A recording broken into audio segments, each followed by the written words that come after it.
11th of June, 323 BC, and this is how empires fall. With the death of Alexander on this date, his empire would be split into many warring factions for nearly 40 years from his own former friends, who now look upon each other as bitter rivals for domination over the ancient world. This all started at the partition of Babylon in June 323 BC, where it was agreed that the empire would be split between Alexander's leading men and to appoint a new ruler to make agreements work out in the near future. Alexander's half-brother would become Philip III, while Alexander's unborn son would become Alexander IV. With the major rules set up, regions were then divided, and by the end of these agreements, Antipater became ruler of all the European territories minus Thrace, Antigonus got Lydia and Phrygia, Assander got Caria, Ptolemy got Egypt, Seleucus got Babylon, and all of the Far East lands went to Sassander, with many more people ruling over single or small regions.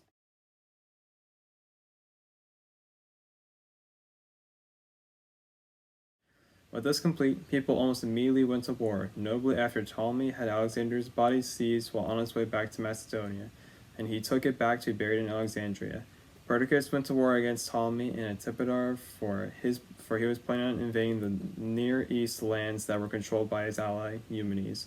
Perdiccas marched on to Egypt to confront Ptolemy, while Eumenes was told to guard against Antipater invading from the west.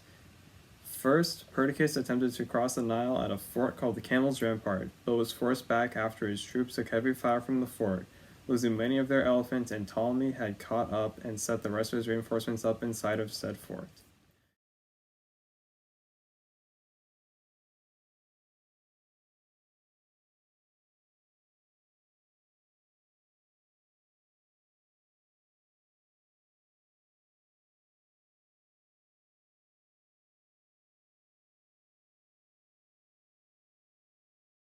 After this, Perdiccas then tried to cross further down the Nile near the city of Memphis, and with the use of elephants upstream, he was able to get some of his troops across, but as the elephants began to sink into the sand and the mud, the water rose and became swifter, and in a panic, many of the troops attempted to cross back across the river, many drowning in the process. After both of these failures, the army demanded blood, and 3 of his generals assassinated Perdiccas.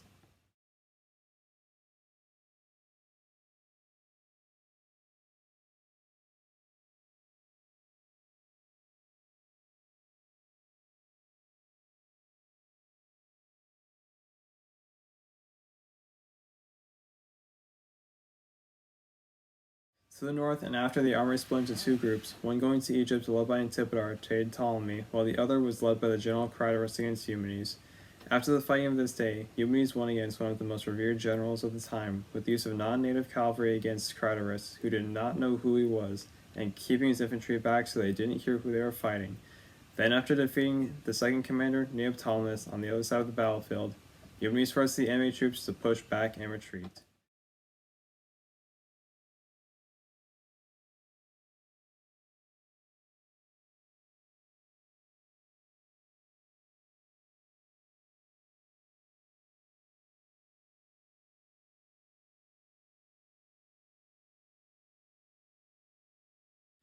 After Antipater sent a veteran general called Antigonus west to fight Eumenes once more, at Alcaena, Eumenes had his troops stop their retreat and turned on their pursuer. Antigonus and the clash would see Antigonus come out on top due to masterful deception by stretching his line out to make it seem like he had gotten reinforcements, and the traitor of one of Eumenes' cavalry generals, who turned on Eumenes and smashed into his infantry, causing mass chaos and Antipater to win the day with Eumenes fleeing to a small town called Nora.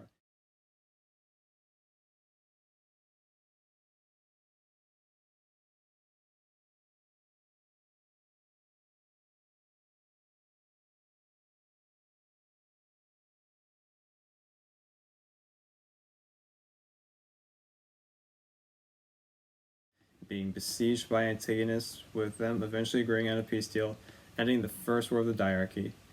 There's 3 other wars, by the way, not including the wars that were not exactly influenced by this, and also not including some of the sieges that happened outside of some of the other wars. After Antipater returned to Macedonia in 319 BC, along with the royal family, he would pass away within a year, being regent for barely longer than a year, and after Antigonus defeated Eumenes' brother Alcatas in the same year, Antigonus would see his chance and he seized the throne of the empire, and talked with Eumenes, who was still in Nora. He would make him governor of Cappadocia with a chance at gaining more lands for Eumenes. While Eumenes would become Antigonus' second in command, Eumenes would then accept, and the siege was lifted, but barely within a year. The successor of Antipater, Polyperchal, made a deal with Eumenes where Eumenes would get access to the royal treasury, along with the title King's General in Asia, the most prestigious role at the time, and Eumenes would command the Silver Shields, Alexander's veteran Macedonian infantry. Eumenes accepted. After reaching the treasury, Eumenes fled through Syria and Babylon to reach the eastern regions to try and ally with the eastern generals, knowing Antigonus would turn on him, and which he did, running Eumenes down to nearly modern-day Kuwait, where their troops clashed on the Euphrates River, where Eumenes would capture a few thousand of Antigonus' troops while trying to cross the river, forcing Antigonus to march around the Zagros Mountains.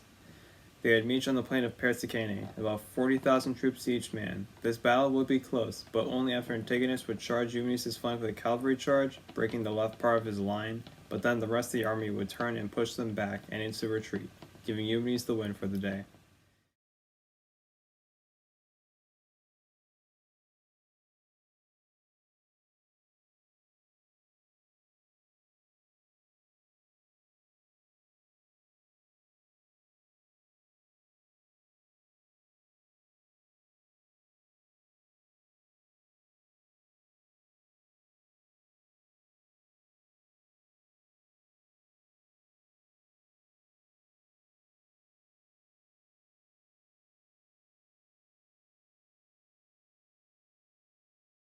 Antigonus would loop around and try and flank Eumenes in the rear sometime later, but this attack was foiled, and the last clash between these two generals was about to happen in a place called Gabiene.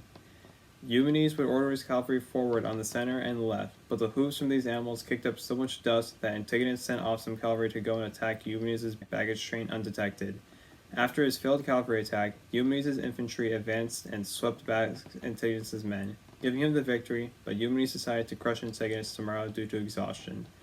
Later that day, and after hearing that the baggage train was attacked by Antigonus, Eumenes' top soldiers took him captive and brought him to Antigonus, who executed his biggest adversary that day.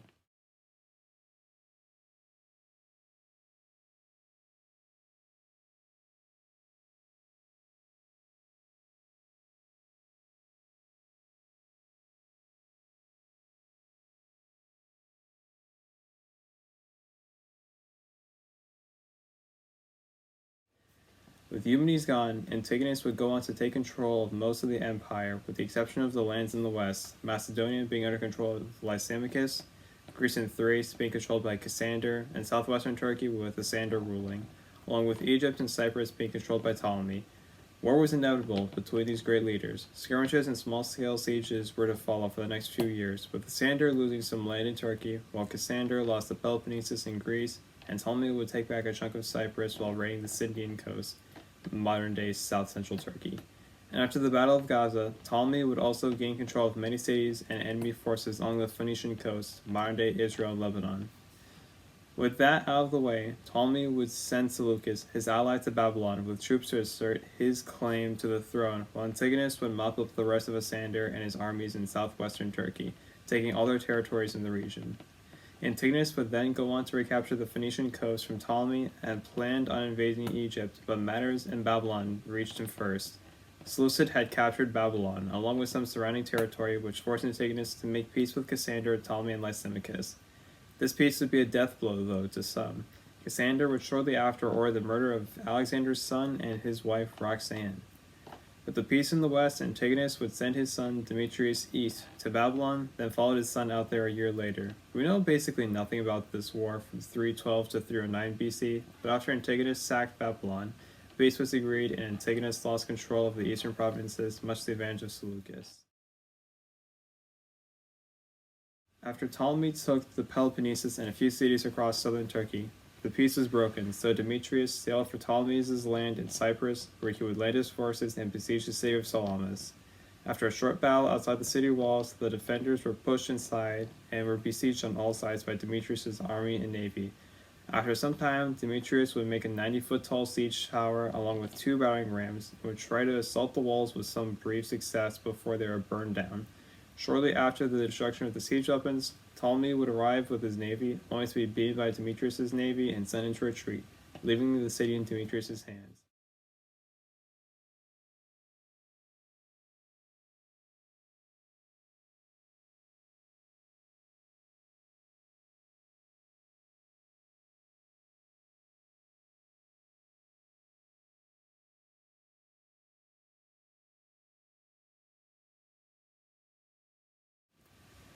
It is now 305 BC, and Antigonus would name himself king of the empire, with his son Demetrius being his co-king and successor, which forced everyone else to then follow suit, officially breaking up the empire of Alexander the Great. With this action done, Antigonus and Demetrius now pushed on towards Egypt with almost 90,000 men, but would soon retreat after barely reaching the Nile, and they would pull back north of Tyre. Now Demetrius would set his sights on a new and rather unexpected foe, the city of Rhodes, who hadn't given him ships or men to aid in the siege of Salamis, and he now went back for revenge. He would set up his troops along the southern wall of the city and would encircle the rest of the city with ships. A true siege it was. Demetrius would order artillery and a great siege weapon to be built and to try and take down the walls of Rhodes, which were very formidable. And after back and forth with the Rhodian defenders, eventually they were able to push Demetrius back, but they had to reclaim a small peninsula first in the harbor, but it was done quickly after a storm set in. Now Demetrius would try to attack the city by land, ordering about 1,500 troops one night to scale the walls on the south side, and some troops made it deep into the city, only to be captured by Rhodian forces. Shortly after this attack, the siege was called off. Demetrius never truly taken the city after leaving it to siege for over a year.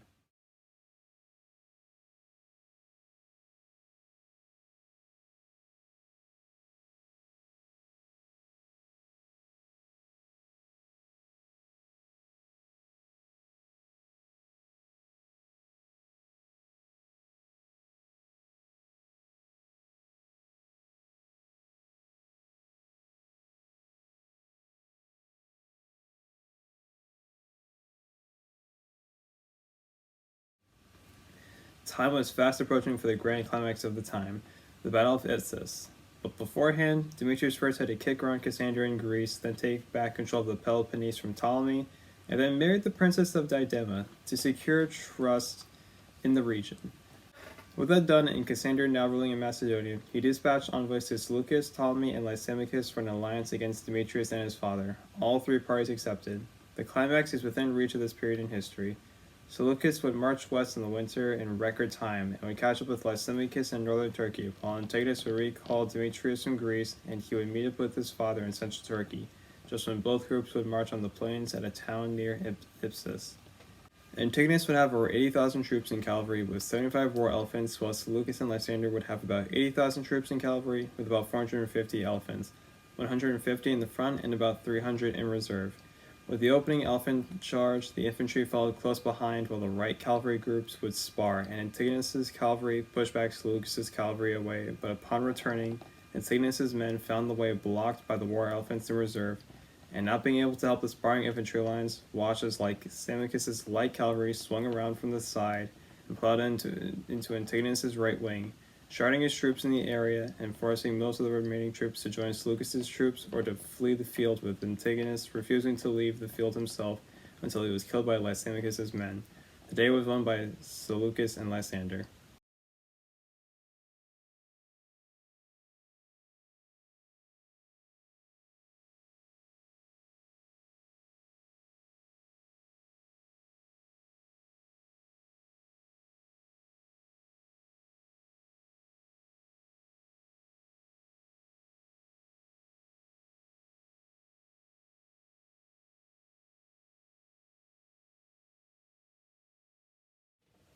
Demetrius would then retreat back to Greece, where he and his family ruled over the area for the next 100 years, while the remaining lands were split between the victors, with Lysimachus gaining most of the coastal Turkey, while Seleucus gained most of the Fertile Crescent in Asia Minor, with Ptolemy grabbing some of the Phoenician coast and Cassandra getting control of Greece and Macedonia, with Demetrius gaining control of a few islands in the Aegean Sea. This would end the wars of the diadochi, but other squabbles would arise for the next few decades, with even an invasion of barbarians into Macedonia in the 280s. But shortly afterwards, most borders were set and gains were solidified, being, if only briefly, at peace for the large region for some time. Hopefully no Italian republics get any ideas to conquer this territory anytime soon.